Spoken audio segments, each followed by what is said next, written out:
Let's talk about having healthy boundaries in life. This isn't talked about much at all, other than everybody hears the word boundaries, but really, boundaries are not spoken about in the correct sense most of the time. People typically hear it like, these are your boundaries, these are my boundaries. So, you know what that means? This is my rule.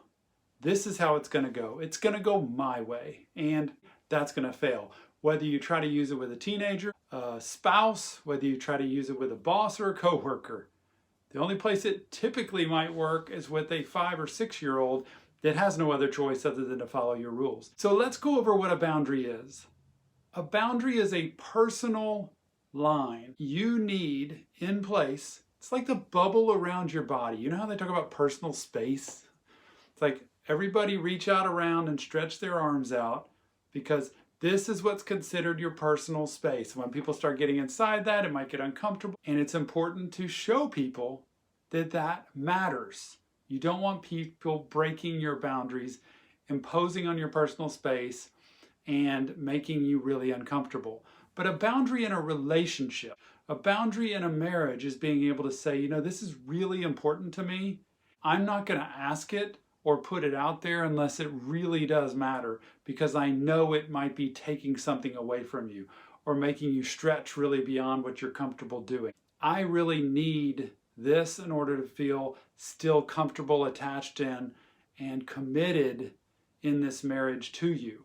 So it's a big ask, but you don't put a boundary out there unless it's something that either is really infringing on you and stepping on your toes and making you feel smaller and smaller and smaller, or if you need to stand up for yourself because you feel suffocated or you feel overrun or you feel neglected or you feel not paid attention to. So let me give you an example. Early on in my marriage, when I was working a lot, I was trying to build a practice. I was seeing clients at the office. I was running a parenting group at the church. There was an article that the newspaper wrote about me of running this parenting group in my practice, and it got a lot of attention. So people signed up to come to this parenting group. Almost every night it seemed like I was getting home at 7:30 in the evening.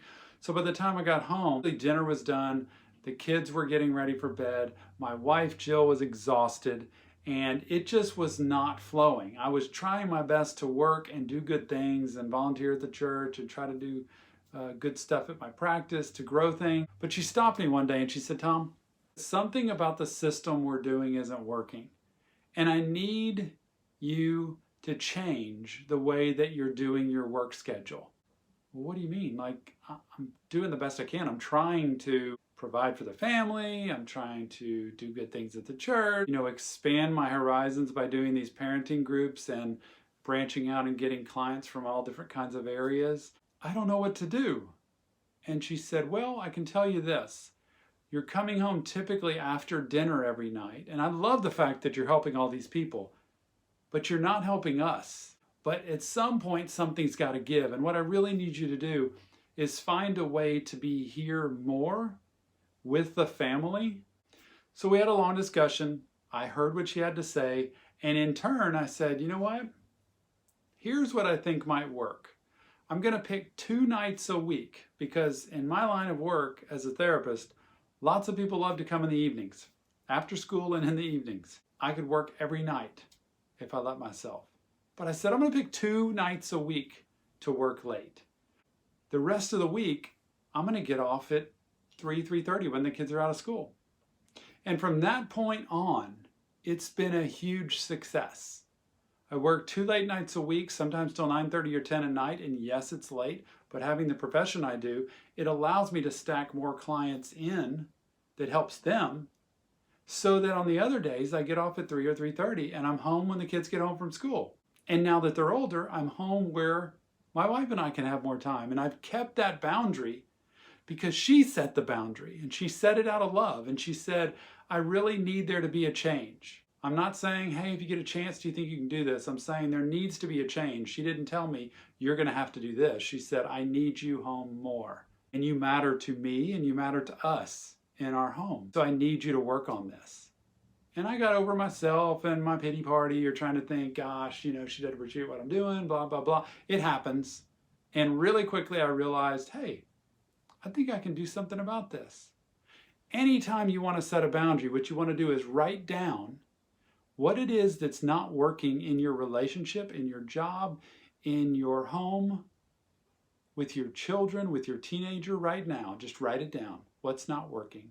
What's frustrating, exhausting, overwhelming? And what is it that you need done differently? I need more time. I need more space. I need more predictability. Ask yourself what you need from that other person, whether it's your child, whether it's your spouse, whether it's your coworker or boss, and learn to practice it yourself in front of a mirror, saying out of love and compassion, telling them what is happening here and what's not working and what's overwhelming or what's frustrating and what you need to be done differently. Unfortunately, when you set a boundary, you risk losing something.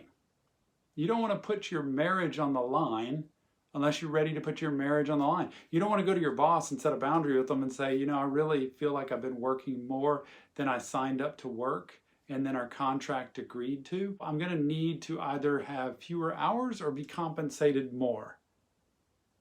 Otherwise, it's going to be really hard for me to stay here. You don't want to say that unless you're willing to move on to another job, possibly. They might say, great, no problem, but you don't want to say any ultimatum thing to your spouse unless you're ready for them to say, does that mean you don't want to be married? Well, I'd say, no, that's not what that means. It means I want to communicate and tell you that I feel left out or that I feel unimportant or that I feel taken advantage of.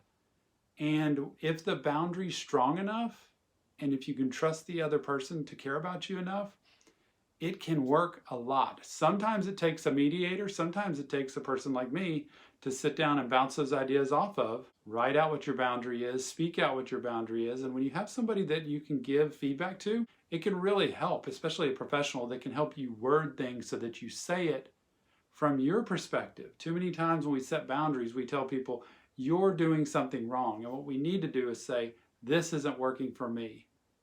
Get out there and think about boundaries, whether it's with your child, your teenager, your spouse, your coworker, your boss, anybody else in between, and write down what's not working, what you need to be different, and practice putting it out there. Your presentation, if it's rehearsed and practiced and prepared, has a great chance of coming across well. And if not, at least you learn to stand up for yourself and speak your voice rather than living in the same old cycle. Go out there and give it a try.